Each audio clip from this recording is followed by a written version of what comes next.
Hi, welcome to the second tutorial. This is how far we've got. We've used Notepad to make the bare bones of web page, and we've had a bit of a play around with fonts and things like that. Now moving on, what should we do next? I think we will do how to make a list next, just because it's kind of easy.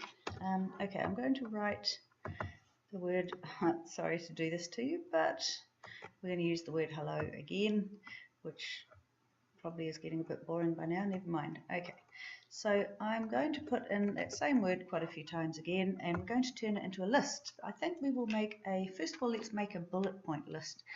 And what a bullet point list is called in HTML is an unordered list.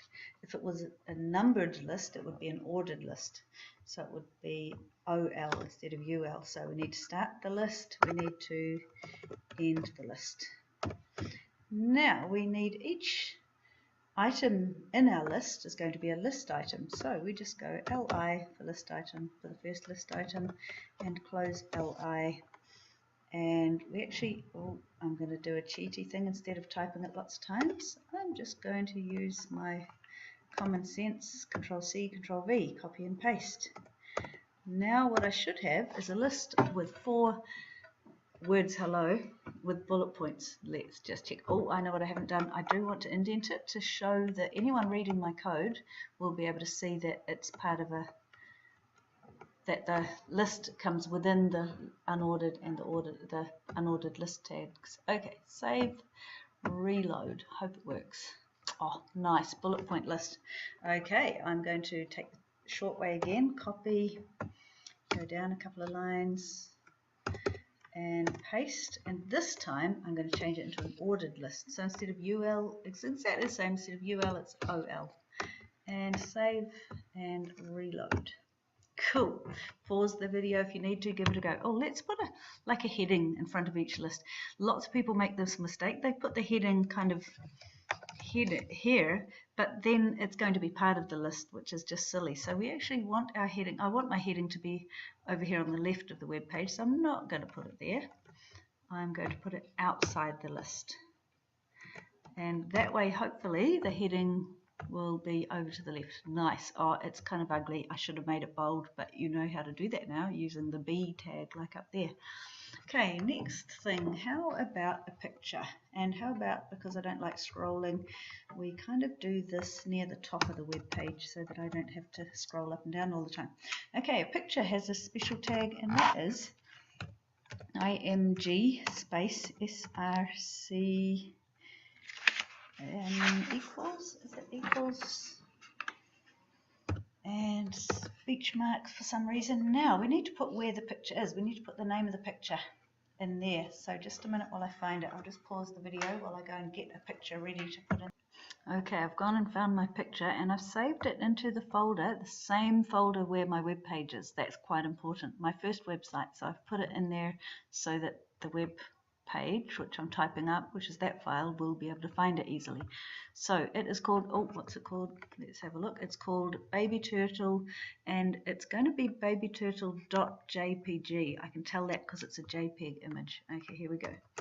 babyturtle.jpg. Now, just be aware that this program doesn't like spaces in file names. So if your picture did come with a space in its file name, change it, get rid of it, rename it so that you have no space in your file name. So that version has to be identical to this version, has to have no spaces. Okay, let's test it out. I have a bad feeling it's going to be huge when we first go to do this. So we're going to save it, remember, and we've got to refresh this, and oh, that's kind of large. Okay, let's go inside that tag still, HEIGHT equals, now I can never remember this, but I think it's probably speech marks, and I probably want, let's try it at 100 pixels. And let's see if I've actually done this right. I save that, I reload this. Oh, perfect, it's made it pretty teeny weeny. I think I'll go up to 200 pixels. Save, refresh. Oh, nice, it's so cute. Okay, and that is the code for a picture.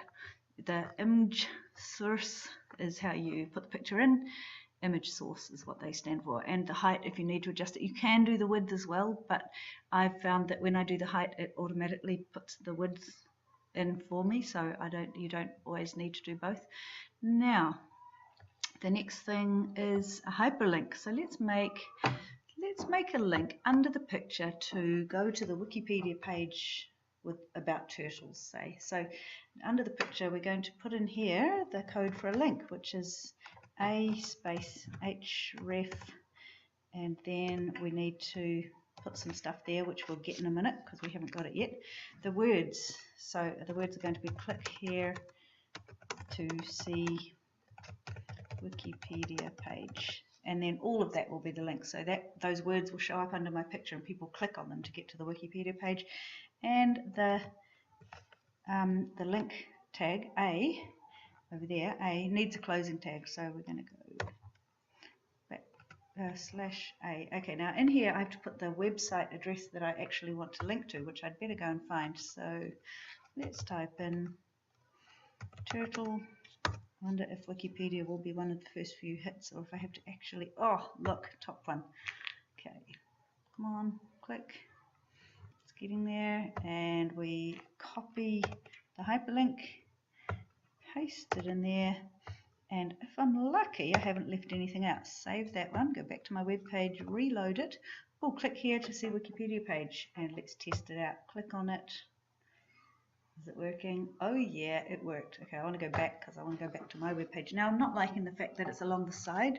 The thing I need to add in for that is a break after the picture but before the link. So a break is a BR, and save and reload. Nice. And I reckon that's enough for tutorial 2.